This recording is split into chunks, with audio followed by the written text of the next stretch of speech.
Our city is going to be great. This will be kind of one of the, not the final big thing, but one of the last big things to be redeveloped. And it's going to be great for us. I'm most excited to have shops and restaurants back here like we had when the mall was here. That made it so nice to not have to go uptown or to Sugar House to shop. My name's Rob Dally. I happen to serve as the mayor of Holladay, but today I'm speaking not on behalf of the city or on behalf of our city council, but as a citizen of Holladay. The reality is, this was a mall for 55 years. Since 1962, a mall sat on this site that generated over 2 times the traffic counts that are estimated that this new project will produce. It also had literally no trees on the site. It was a building, it was a 750,000 square foot building surrounded by blacktop parking pads. So we're going to replace it with a site that I understand will have a minimum of 500 trees. We'll have open plaza space for the public, a walking trail, different kinds of residential combinations and uses. And I think that's going to be good for Holladay. We lost all that draw to this part of Holladay when the mall went away years ago. And gradually that died off and the mall died, and all the vibrancy of this part of town, the shopping centers, everything went away. And I'm really excited to have the walking path around. I think the Ivorys will landscape that beautifully, and it will be fun to take our morning walk around there every day. I would love to see the community grow, but still keep the same character while adding to the energy that's already here, but still keeping the character of the city because it is so small and such a tight-knit community. I have been a member of the Holladay Chamber of Commerce for over 7 years. In that time, we've seen zero growth for a long period of time until they decided to develop the city center.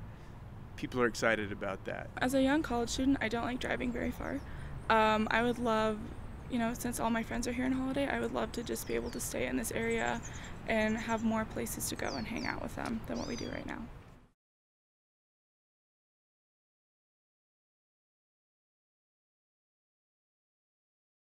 I can just see that this is going to be a beautiful place that we can all be proud of to go after dinner, walk the loop around the whole thing. I'm excited for it. We are lacking a place where we can have a community of that size gather and enjoy each other's company.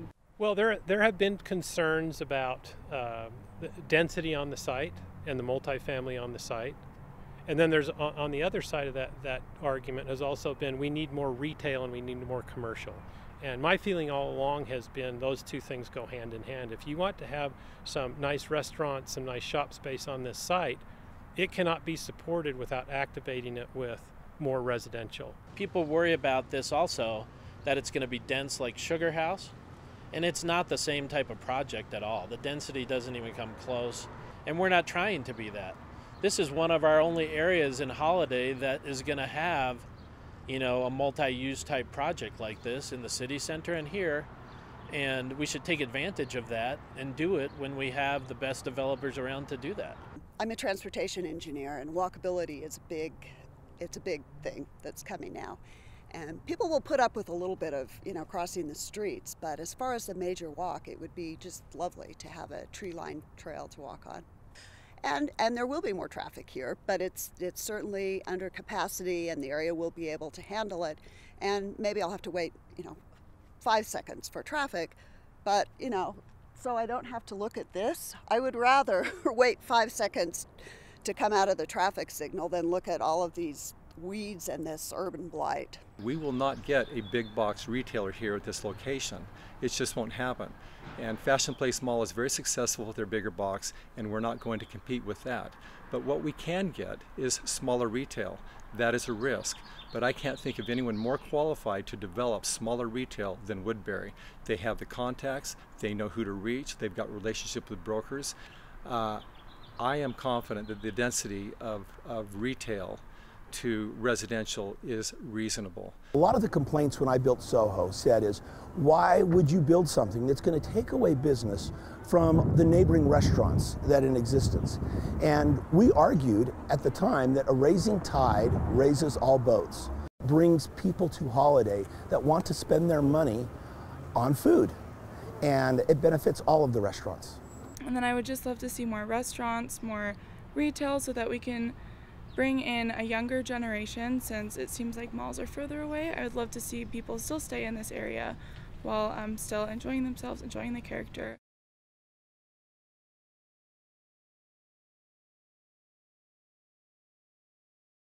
There are not developers that are knocking down our door saying, I can't wait to build on this property. The Howard Hughes Corporation, who's the present owner of the property, they own a lot of real estate throughout the country. This is one piece. You know, it's a 56-acre piece. We may think this is a very large piece, and it is, but it will really not tip the needle one way or another if this deal doesn't sell. It just won't. They will go on their way. I don't think that you would find a developer outside of somebody that has ties to the community that would be willing to listen. They would basically put a plan in place and say, this is what we're building, take it or leave it. I didn't like it while it's been full of weeds and dirt here. It hasn't been attractive, and so it'll be nice to have something beautiful back. The problem that I have with the referendum, or at least the signature gathering, is the fact that there is no solution that they're bringing to the table. They're saying no, but they're not saying, then what? I think it is in our best interest to move this piece of property. We've got the right developers. If we don't do it now, I think we run the risk of sitting on this property for at least another 5 years, maybe 10 years. We've already been sitting on it 10 years. I think our community deserves more than just a piece of dirt right now.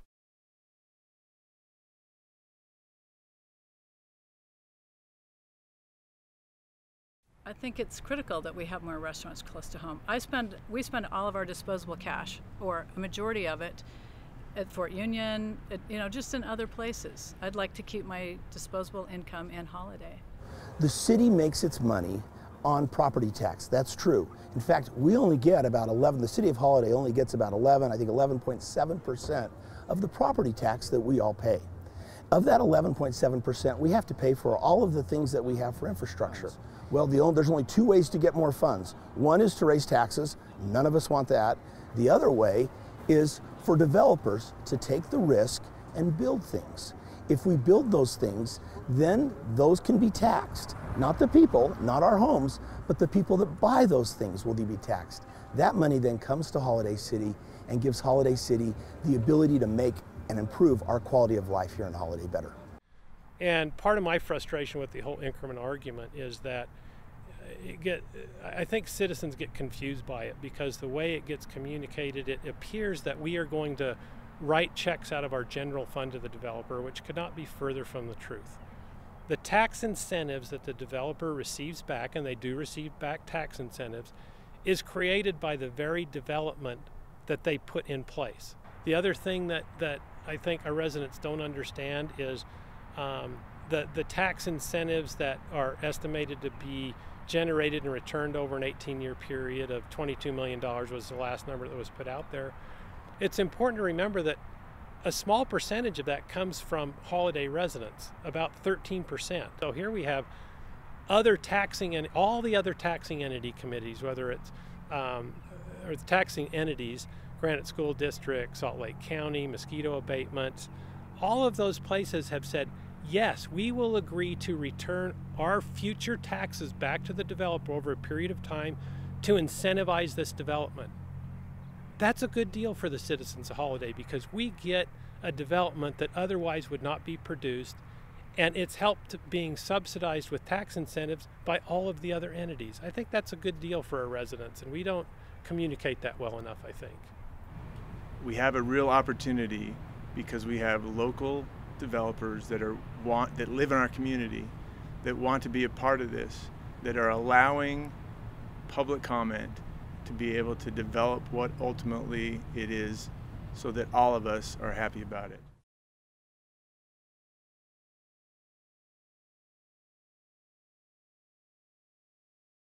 And I love the idea also that it will be a planned community. We lived in Ohio for 3 years, and we have lived in planned communities, and they're beautiful and they're well thought out, and they accommodate everyone. So I know that this will be tastefully done. I've seen what Ivory and Woodbury have been able to do, and I have full confidence in their project. I do believe that process has been done reasonably, and that everyone has had a chance to really weigh in on this. And I do think it was right for Woodbury and Ivory to lower the density on this project. Highland Drive is a commercial arterial street. It is busy, and it's designed and it's zoned for this type of use. I don't think that you would find a developer outside of somebody that has ties to the community that would be willing to listen. They would basically put a plan in place and say, this is what we're building, take it or leave it. I feel like the Ivorys have really listened. One of my original comments was on the trail, which I felt like they took that into account. I've spoken about traffic, and I pretty much said everything that I want to say, and I feel like all of my neighbors and friends have had a chance to say what they want to say. I'm not a fan of drawing this out further because I feel like we followed the process that's our law in the city right now. We put zoning laws in place, and when we became a city, we went through a big effort to do a master plan as a city. And you see that all across, clear down to like 6200 South North, the master plan for the city is gradually coming together. Well, we went through that process, and now we have developers that followed our zoning laws. They complied with our zoning laws. They went through all the process, and now we're going to put them through some other process. At some point, it has to stop, and people have to be able to rely on our laws that exist. I definitely felt that the process was fair and egalitarian. I had a chance to speak at one of the community hearings, and I heard a lot of other opinions too on both sides, and I thought it was great to be a part of that process. There were at least 20 meetings that I'm aware of. I thought it was fabulous how different groups came together and worked with Ivory Woodbury and were able to say, I don't like this, I don't like that, and there were plenty of adjustments made. And I think the process, it worked the way it's supposed to. And so when the referendum came up after a unanimous vote going forward with the project, I was really quite shocked, actually. We've got a unique opportunity here in Holladay. We have a great piece of property here. It's the last commercial piece that Holladay has. If Woodbury and Ivory have got the capabilities, and I believe having local developers here is really in our best interest, because no one should and cares more about it than a local developer. And we've got two very qualified developers.